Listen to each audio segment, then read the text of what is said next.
Hi guys, thanks for watching. Today we're going to be looking at the wonderful Andy Timmons signature JHS distortion pedal. Oh yes. Now we thought what better place to show you this pedal than the wonderful Kearsney Abbey.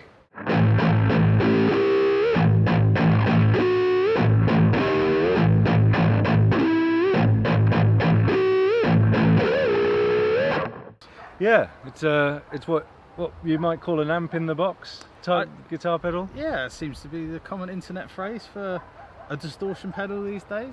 Yeah, and it rocks. I like this. And to quote my man Ben Eller, there's no such thing as the greatest guitar tone in the world, but Andy Timmons has it. Absolutely. Have you ever seen him play live? No, not in person. Astonishing, most incredible tone, most incredible playing, Yeah.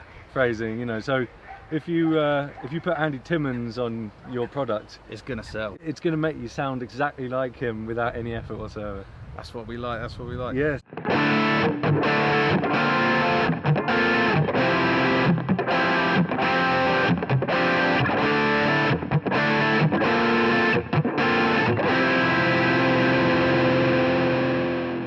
This is different from the other pedals we've done because I've actually gigged this quite a bit. Yeah. You've lent it to me, so I feel like I have some authority to say it's actually a really, really good pedal. So look, obviously it's got all the usual suspects with volume and drive, but the EQ and air settings, they're quite interesting, aren't they? Yeah, I think the thing I really like about it is that is that I always struggle with top end on pedals and stuff, getting it like to the point where you still got like note attack, but it's not like harsh and piercing. And this, to me, both of these knobs work on the top end, really. You know, it tailors the top. I think it's the air is more of like what you'd consider a presence on an amp. Yeah, it's just the very highs that it's controlling.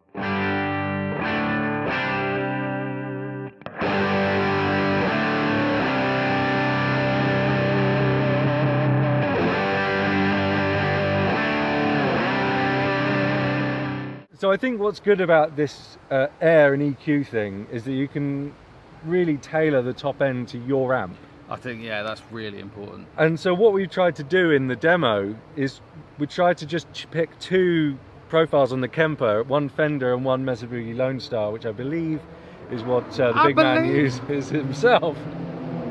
And yeah, so we're really just looking at the way it responds to those two amps and kind of getting the consistency of tone between the two of them. Because it should be said that whenever anyone does a pedal demo, it's going to sound totally different depending on your ecosystem of riggage. Riggedy.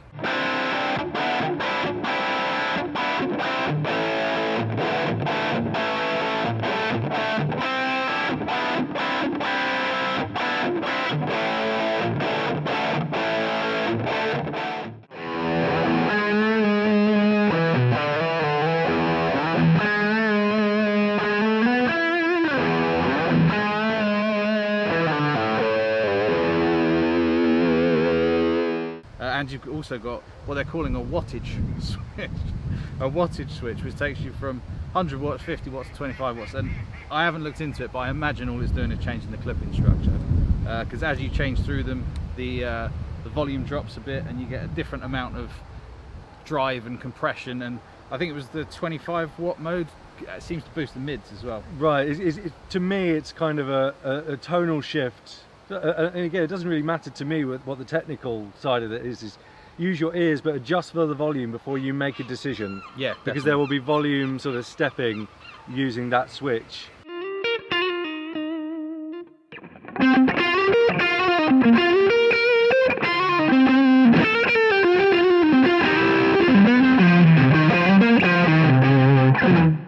I believe they're based. I believe They're based on an Angry Charlie, aren't they? Yeah, and he's just tweaked it. I think that's the story. Yeah, and the Angry Charlie comes from the Marshall Governor DNA originally. Yeah, so it's a tweaked version of that, and I mean, it's a tried and tested circuit. I personally absolutely love this pedal.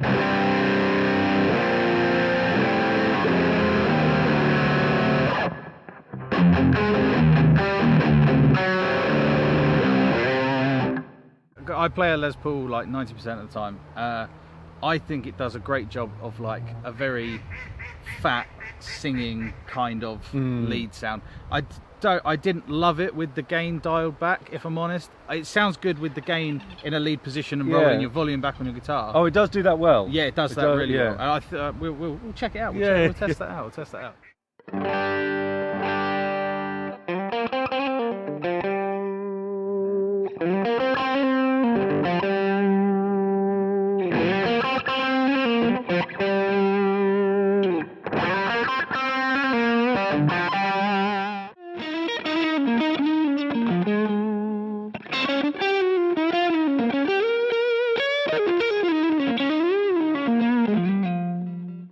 Let's have a look.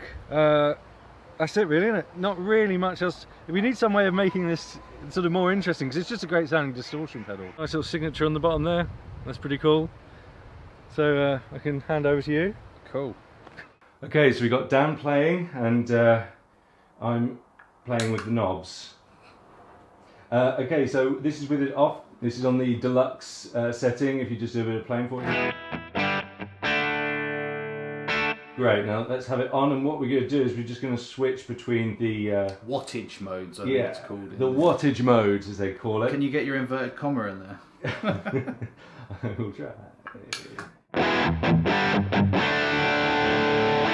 So I think that's 100 watt mode in the middle. Middle, and then let's go up. So there's a noticeable volume step down, but we'll compensate for that on the video so people can hear the tonal differences. Yep. And then down. Lovely. And of course you might sort of tweak these for each sound as you go, but let's just flick between each one. If you could repeat that phrase for us.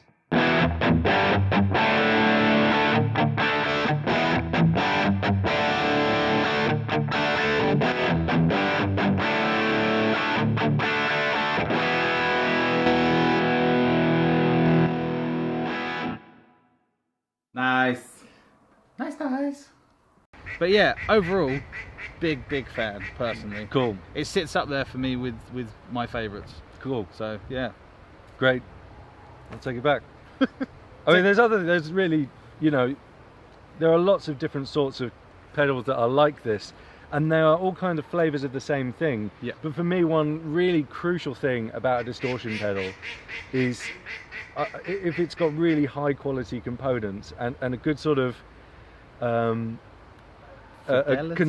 conception and fidelity to it that doesn't destroy the low end and the top end of your tone. Yeah, agreed. You know, when people say transparent overdrive, obviously this is doing a hell of a lot to your tone, but what I feel like it means is that it doesn't really screw up with your EQ too much. No. You know, that there's a kind of consistency to it, a crispness and detail in the upper mids. I think this has got that in spades, and dialable, which is nice.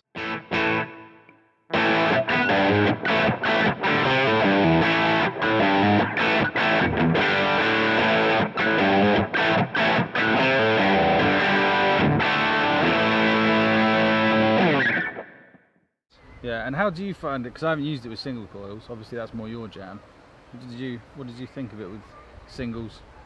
Yeah, it does it. Yeah, it's fine. Does things. It's fine. Isn't it? It's fine.